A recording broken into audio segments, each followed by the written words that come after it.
अस्सलाम वालेकुम स्टूडेंट्स, मेरा नाम जैन अजीम है। आज से मैं आपको क्लास 9 की मैथ्स पढ़ाऊंगा। हम सबसे पहले यूनिट नंबर 1 से शुरू करेंगे, जिसका नाम है मैट्रिसेस एंड डिटर्मिनेंट्स।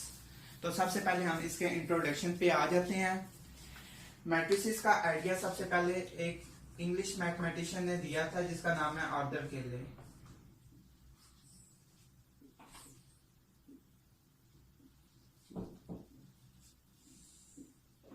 इसने 1828 के अंदर आइडिया दिया था। अब मैट्रिसेस की डेफिनेशन पर आ जाते हैं। A rectangular array or formation of collection of real numbers say 0, 1, 2, 3, 4 such as 1, 2, 3, 7 to 0 and then enclosed by bracket is said to be matrices। जब भी हम कुछ रियल नंबर्स को लेट्स से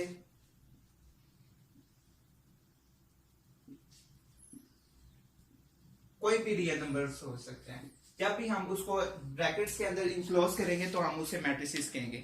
जब भी हम मैट्रिसेस के लिए को डिनोट करते हैं, उसके लिए हम हमेशा इंग्लिश अल्फाबेट का इस्तेमाल करेंगे जो कैपिटल होगा। तो ये होगी मैट्रिसेस की डेफिनेशन। उसके बाद आ जाते हैं हम रो और कॉलम मैट्रिक्स पे। रो मैट्रिक्स उसको कहते हैं जब जो भी इंट्रीज प्रेजेंट हो हॉरिजॉन्टल वे में, मतलब लेफ्ट से राइट या राइट से लेफ्ट, उसे हम रो मैट्रिक्स कहते हैं। फॉर एग्जाम्पल,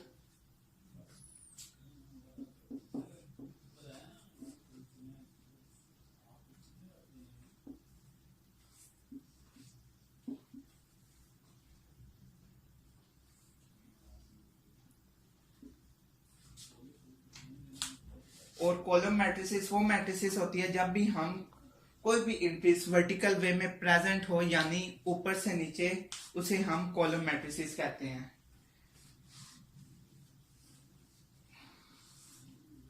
फॉर एग्जाम्पल,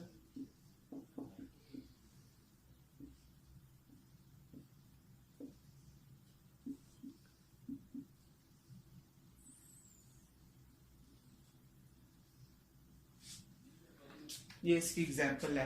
अब हम आ जाते हैं ऑर्डर ऑफ अ मैट्रिक्स के ऊपर। अब हम आ जाते हैं ऑर्डर ऑफ अ मैट्रिक्स। अगर हम रो को m कह दें और कॉलम को n कह दें,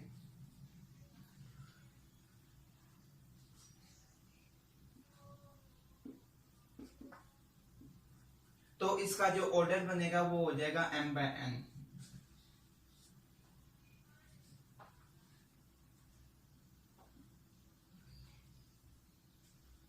फॉर एग्जाम्पल, अगर मैट्रिक्स है हमारे पास m इज इक्वल टू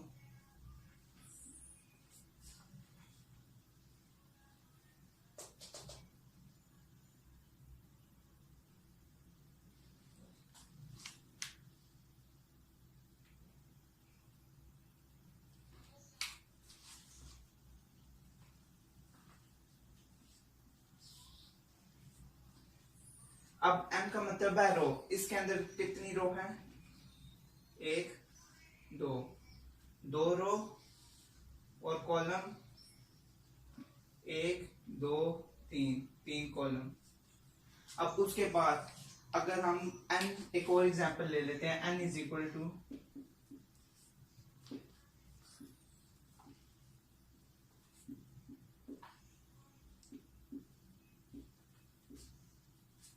तो इसका ऑर्डर जो बनेगा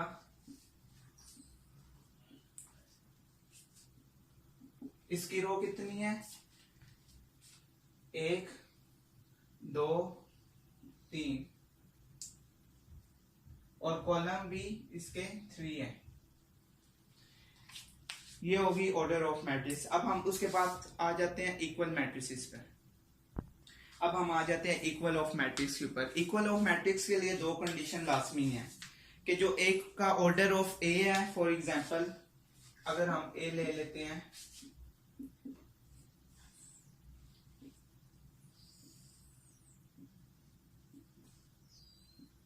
और ऑर्डर ऑफ बी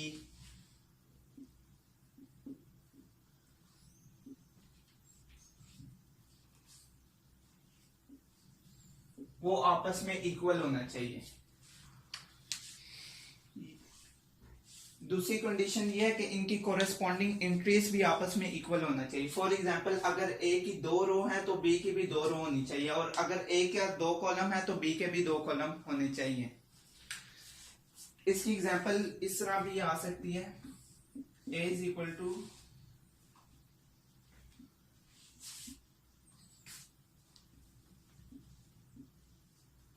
और बी इज इक्वल टू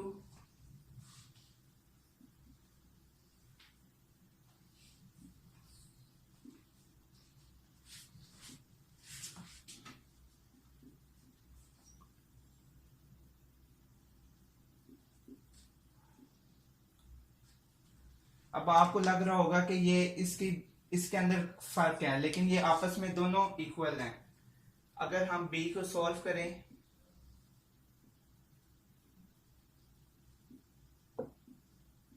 तो ये ए के इक्वल है।